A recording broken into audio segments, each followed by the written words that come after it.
It is the age of information, and this is Go Island.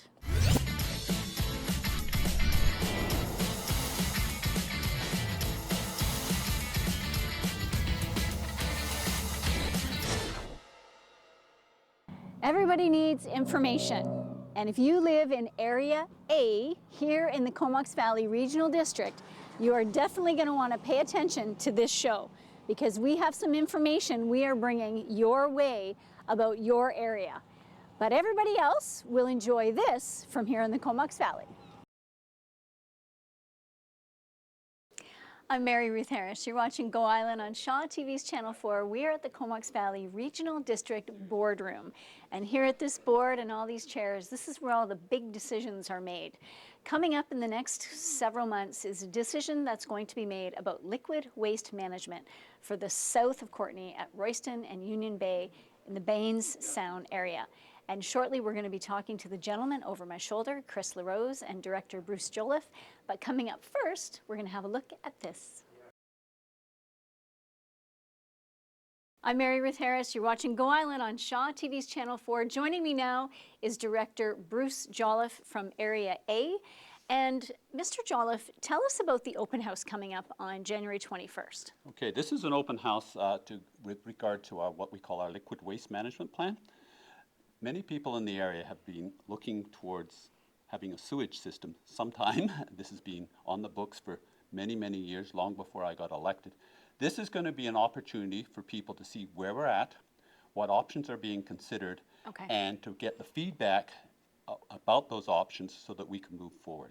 Okay, and what area are you talking about? South Courtenay, what does that entail? The area entails the Royston area, okay, and the Union Bay area, and an area in between the Kilmarnock area. So those are the initial areas. Now the sewage plant there's more than that to it. There's also joining us with the treatment will be Cumberland, because Cumberland has an issue that it has to deal with currently discharging into the Trent River, and that needs to be remedied. And so, there's going to be a shared treatment facility, but also it will be an opportunity to provide new services for those areas I just mentioned. Okay, so sewage services don't actually exist in those areas right now? Currently, no. People provide their own sewage through a septic system. So everyone in there has their own septic. Okay. And what are you hoping is going to come out of the meeting on the 21st with the general public? My hope is that people will get a much better understanding on what's happening here, even though we've had newsletters go out. It's nothing like touch and feel. We had people up in July at an open house, but that was still a little bit distant. And what's different from July now is we've had, with our technical advisory committee and our public advisory committee, we've had a chance to look at the number of options that the engineers have brought forward. And with that, now the public can see what those options are and get a sense of how they will impact the area. Okay. Now, is this similar? Is this a similar process to what they're doing in Greater Victoria, like where they've said no like 3 or 4 times now to the placement of the sewage treatment plant? No, there's no real comparison from that part because we actually don't have a sewage treatment plant. The only people, and it's not really my area, that may have previous experience, of course, is Cumberland, and I can't speak for them because that you'd have to see, say, Mayor Baird or something and have a discussion there. So when we're talking about liquid waste management, what does that actually look like? Like, it comes from the homes and goes... I think we're all familiar with the liquid waste management. No, That's but a good question. It comes from the homes and goes... Yeah, so a system such as this, it's going to come from your home, it then gets injected into pipe. Oh, okay. And then that has to be got to the sewage treatment plant. Okay. Sometimes on the way it may actually need some equipment to what we call pump it. Okay. Because of depending on whether it's flowing up or down hills kind of thing. Right, of course. So basically it's pipes to a plant, the plant treats it, and then the plant has to discharge whatever the treated effluent. So. Now, have you identified a location for this plant? The plant location has not yet been identified. Okay, awesome. Well, thank you so much, and I hope that you get a big turnout on the 21st. I hope so too, and I hope those of you who are watching come out to our open house. It's Wednesday, the 21st of January at the Union Bay Hall from 4 o'clock to 7 p.m. Awesome. Thank you so much. We're going to take a short break, but we will be right back.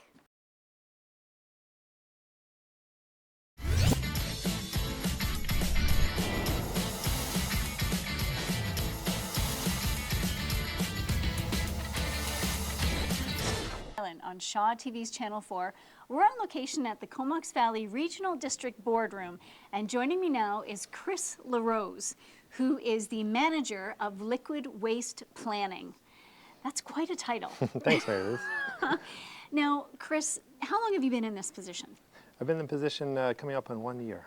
A year, okay. Yeah. And so they really are throwing you to the wolves right away, It's true, aren't they? yeah. First week on the job, I was at committee meetings talking about this project. Wow, okay. Now, earlier we talked to Director Jolliffe, and he was explaining sort of what this whole project means.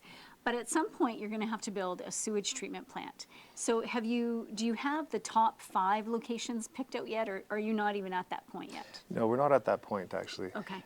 We know roughly where the facility should go, just from a technical perspective. Okay. And we think that'll be somewhere between Royston and Union Bay. Okay. But short of that, we haven't done the siting exercise. Okay. So we're expecting to do that later this year. Okay. And that'll involve some due diligence work, some consultation with the public prior to hopefully selecting a site by early 2016. Okay. Now, on the 21st, you're having a public open house. And this is a chance for you to engage with the public and bring them up to speed on where you're at in the process. What are you hoping to achieve on that day? Most importantly, we're hoping to get feedback from the public on the 4 options that have been shortlisted. Okay. And also, so namely that'll include cost information that up to this point hasn't been shared. So, and we know that's something near and dear to the hearts of the residents in the area. So that'll be their first opportunity to look at the costs and provide their input to us based on that. Okay.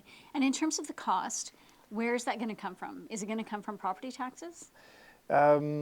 We haven't worked out in detail the cost recovery options, but what we know is that that a portion of the cost will be borne by the public. Okay. We're trying our best to secure as much grant funding as we can, but the remainder will be borrowed on behalf of the residents, and they will likely be amortized over, say, a 20-year period, and that annual amortized payment will show up on their tax bill.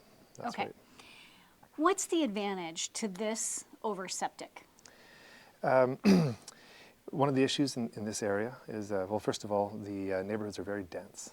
Yes. So we've got some city-sized lots. So each one of those lots currently has a system on it.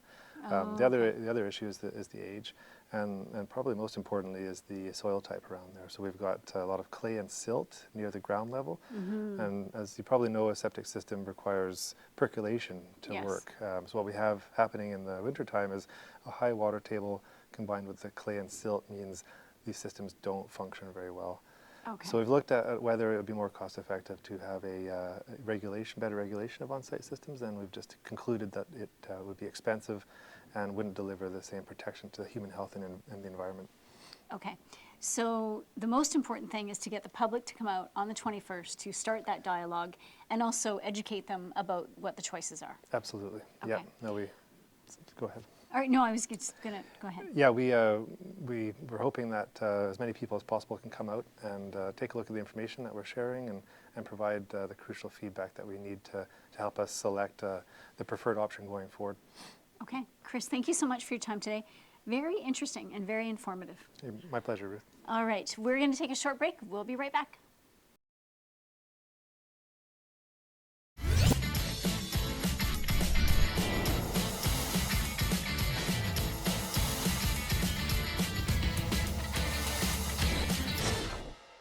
Go Island is on location today at the Comox Valley Regional District, and we're right inside the boardroom. And this map is one of the maps on the wall, and this area, Area A, this is what the discussion is around liquid waste management.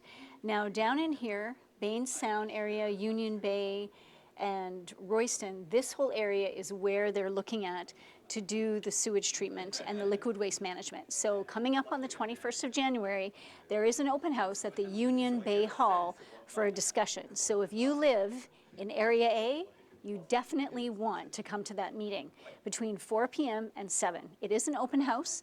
You can come at any time, stay for as long as you want. There'll be information boards, and of course, Director Jolliffe and all of the experts from the Regional District will be there to answer your questions. Right now, we're going to have a look at this. I'm Mary Ruth Harris. You're watching Go Island. We're at the Comox Valley Regional District Boardroom, and coming up on Wednesday, January 21st, at the Union Bay Hall, you are being invited between 4 and 7 to come and have a discussion about liquid waste management. There'll be boards similar to this one all throughout the room with the information for you to process. And there'll of course be experts on hand to answer any of your questions. So make sure you put that on your calendar. Right now, we're going to watch this. Go Island has been on location today at the Comox Valley Regional District, specifically in the boardroom. But we decided to step outside to shoot a little bit of water in the background because we are talking about liquid waste management. Coming up January 21st, there is an open house in Union Bay at the Union Bay Hall for anyone who lives in Area A to talk about the development of liquid waste management.